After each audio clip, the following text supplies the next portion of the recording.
ನಮಸ್ಕಾರ ಎಲ್ಲರಿಗೂ ಕನ್ನಡತಿ ಅಡುಗೆ ಚಾನಲ್ಗೆ ಸ್ವಾಗತ. ಪಾಲಕ್ ಸೊಪ್ಪಿನಿಂದ ಬಜ್ಜಿ, ಪರಾಠ, ಸಾಂಬಾರು ಇನ್ನೇನೋ ರೆಸಿಪಿಗಳನ್ನ ನೀವು ಟ್ರೈ ಮಾಡಿರ್ತೀರಿ. ನಾನೊಂದು ರೆಸಿಪಿಯನ್ನು ಮಾಡಿ ತೋರಿಸ್ತಾ ಇದ್ದೀನಿ. ಇವತ್ತು ಚಪಾತಿ, ರೊಟ್ಟಿ ಏನೂ ಅಡುಗೆ ಮಾಡೋಕ್ಕೆ ಬೇಜಾರಾಗಿತ್ತಂದ್ರೂ ಈ ರೆಸಿಪಿಯನ್ನು ಟ್ರೈ ಮಾಡಿರಿ. ಅನ್ನವನ್ನು ಮಾಡಿಕೊಂಡ್ರೆ ನಿಮ್ಮ ಅಡುಗೆ ರೆಡಿ ಆಗ್ತದೆ. ನನ್ನ ರೀತಿಯಲ್ಲಿ ಒಮ್ಮೆ ಖಂಡಿತನೂ ಟ್ರೈ ಮಾಡಿ ನೋಡಿರಿ, ಎಲ್ಲರಿಗೂ ತುಂಬಾ ಇಷ್ಟ. ಈಗ ಮಿಕ್ಸಿ ಜಾರ್ಗೆ ನಾನು ಒಂದು ದೊಡ್ಡ ಸೈಜದ ಈರುಳ್ಳಿಯನ್ನು ಈ ರೀತಿ ದಪ್ಪ ದಪ್ಪಾಗಿ ಕಟ್ ಮಾಡಿ ಹಾಕ್ತಾ ಇದ್ದೀನಿ ರೀ. ಮೀಡಿಯಮ್ ಸೈಜದ ಈರುಳ್ಳಿ ಇದ್ದರೆ ನೀವು 2 ಈರುಳ್ಳಿಯನ್ನು ಹಾಕಿರಿ. ಇದಕ್ಕೆ ನೋಡಿ 2 ಗಡ್ಡಿ ಬೆಳ್ಳುಳ್ಳಿಯನ್ನು ಹಾಕ್ತಾ ಇದ್ದೀನಿ. ಸ್ವಲ್ಪ ಬೆಳ್ಳುಳ್ಳಿ ಜಾಸ್ತಿ ಆಗಬೇಕ್ರಿ, ಟೇಸ್ಟ್ ಚೆನ್ನಾಗಿ ಬರ್ತದೆ. ಸ್ವಲ್ಪ ಹುಣಸೆ ಹಣ್ಣು, ಒಂದು ಸಣ್ಣ ನಿಂಬೆ ಗಾತ್ರದಷ್ಟು, 1.5 ಸ್ಪೂನ್ ಆಗಷ್ಟು ರೆಡ್ ಚಿಲ್ಲಿ ಪೌಡ್ರನ್ನ ಹಾಕ್ತಾ ಇದ್ದೀನಿ. ಖಾರ ನೀವು ನೋಡ್ಕೊಂಡು ಹಾಕೋರಿ. ಇದು ಹುಳಿ ಹುಳಿ ಖಾರವಾಗಿಯೇ ಬರ್ತದೆ ನೋಡಿ. ಈಗ ಇದನ್ನು ನೀರು ಹಾಕ್ತೀನಿ, ಗ್ರೈಂಡ್ ಮಾಡಿ ತೊಗೋತೀನಿ. ನುಣ್ಣಗೆ ರುಬ್ಕೋಬೇಕ್ರಿ ಇದನ್ನು.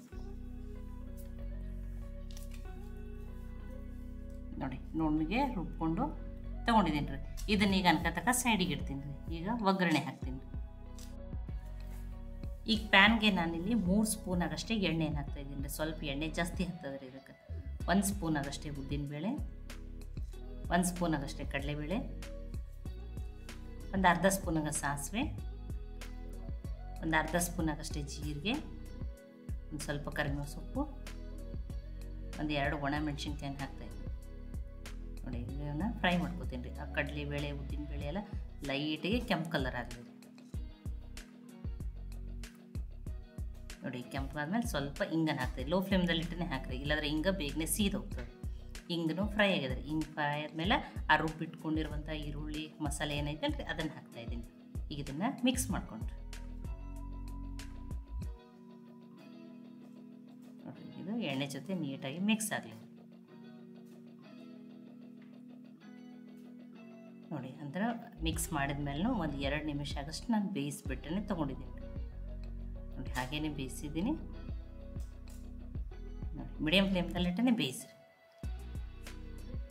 ಈಗ ಇದಕ್ಕೆ ನಾನಿಲ್ಲಿ ಒಂದು ದೊಡ್ಡ ಕಟಾನೆ ಇತ್ತು ಅಷ್ಟು ಪಾಲಕ್ ಸೊಪ್ಪನ್ನು ತೊಳೆದ್ಬಿಟ್ಟು ಸಣ್ಣದಾಗಿ ಕಟ್ ಮಾಡಿ ಹಾಕ್ತಾಯಿದ್ದೀನಿ. ಸಣ್ಣ ಕಟ್ಟ ಇದ್ದರೆ ನೀವು 2 ಕಟ್ನಷ್ಟು ಹಾಕ್ಬೋದು. ಈ ದೊಡ್ಡ ಕಟ್ಟ ಐತೆ ಅಂತ ಹೇಳಿ ಒಂದನ್ನೇ ದೊಡ್ಡ ಸೂಡಿತ್ತೀರಿ, ಅದನ್ನೇ ಪಾಲಕನ್ನು ಹಾಕಿದ್ದೀನಿ. ರುಚಿಗೆ ತಕ್ಕಷ್ಟು ಉಪ್ಪು, ಒಂದು ಸ್ವಲ್ಪ ಅರಿಶಿನ, 1/4 ಟೀ ಸ್ಪೂನ್ ಆಗಷ್ಟು. ಇದನ್ನು ಮಿಕ್ಸ್ ಮಾಡ್ಕೊಂಡ್ರಿ. ಈಗ ಹೈ ಫ್ಲೇಮ್ದಲ್ಲಿಟ್ಟೇ ಮಿಕ್ಸ್ ಮಾಡತ್ತೀನಿ ರೀ. ಪಾಲಕ್ ಸೊಪ್ಪು ಏನಾಗ್ತದೆ ಬೇಗನೆ ಕರಿಗಿಬಿಡ್ತದೆ ನೋಡಿರಿ. ಲೋ ಫ್ಲೇಮ್ದಲ್ಲಿಟ್ಟು ಮುಚ್ಚಿನೇ ಒಂದು 4 ನಿಮಿಷ ಆಗಷ್ಟೇ ಬೇಯಿಸ್ಕೊಂಡು ಆ ಪಾಲಕ್ ಸೊಪ್ಪು ಮಸಾಲೆ ಎಲ್ಲ ಚೆನ್ನಾಗಿ ಬೇಯಬೇಕು ನೋಡಿ. ಅತಿ ಕಡಿಮೆ ಮಸಾಲೆಗಳನ್ನ ಬಳಸಿ ಮಾಡ್ತಾಯಿದ್ದೀವಿ. ಕಡಿಮೆ ಮಸಾಲೆ ಇದ್ರೂ ಟೇಸ್ಟ್ ತುಂಬಾ ಚೆನ್ನಾಗಿರ್ತದೆ ರೀ ನೋಡಿ. ಇದು ಕರೆಕ್ಟಾಗಿ ರೆಡಿ ಆಗಿದೆ ರೀ. ಬಿಸಿ ಬಿಸಿ ಟೇಸ್ಟಿಯಾಗಿರುವಂಥ ಪಾಲಕ್ ಚಟ್ನಿ ರೆಡಿ ಆಗಿದೆ ರೀ ನೋಡಿ. ನಾನು ಇದನ್ನು ಅನ್ನದ ಜೊತೆ ಸರ್ವ್ ಮಾಡಿ ತೋರಿಸ್ತಾ ಇದ್ದೀನಿ. ಇದನ್ನು ನೀವು ಚಪಾತಿ, ರೊಟ್ಟಿ, ದೋಸೆ, ಪರಾಠ ಮತ್ತು ಎಲ್ಲದಕ್ಕೂ ಬೆಸ್ಟ್ ಕಾಂಬಿನೇಷನ್ ಇದೆ.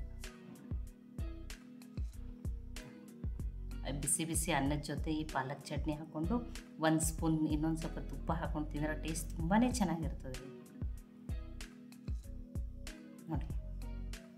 ಎಷ್ಟು ಕಲರ್ಫುಲ್ಲಾಗಿ, ಎಷ್ಟು ಟೇಸ್ಟಿಯಾಗಿ ಕಾಣುತ್ತದೆ ರೀ. ಮತ್ತು ಪಾಲಕ್ ಸೊಪ್ಪನ್ನು ಆರೋಗ್ಯಕ್ಕೆ ತುಂಬಾ ಒಳ್ಳೆಯದು.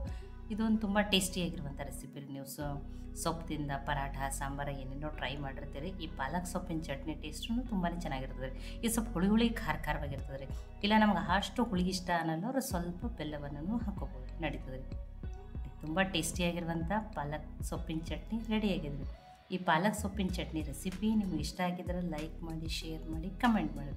ಖಂಡಿತನೂ ಟ್ರೈ ಮಾಡಿ ನೋಡಿರಿ. ಟ್ರೈ ಮಾಡಿ ನಂಗೆ ಹೆಂಗೆ ಬಂದಿತ್ತು ಅಂತ ತಿಳಿಸ್ರಿ. ಮತ್ತೆ ಒಳ್ಳೆ ರೆಸಿಪಿ ಜೊತೆ ಸಿಗೋಣ. ಎಲ್ಲರಿಗೂ ಧನ್ಯವಾದಗಳು. ಇನ್ನೂ ನೀವು ಕನ್ನಡತಿ ಅಡುಗೆ ಚಾನಲನ್ನು ಸಬ್ಸ್ಕ್ರೈಬ್ ಮಾಡಿದ್ದಿಲ್ಲ ಅಂದ್ರೆ ಸಬ್ಸ್ಕ್ರೈಬ್ ಮಾಡಿ, ಬೆಲ್ ಐಕಾನ್ ಪ್ರೆಸ್ ಮಾಡೋದನ್ನು ಮರಿಬೇಡಿ.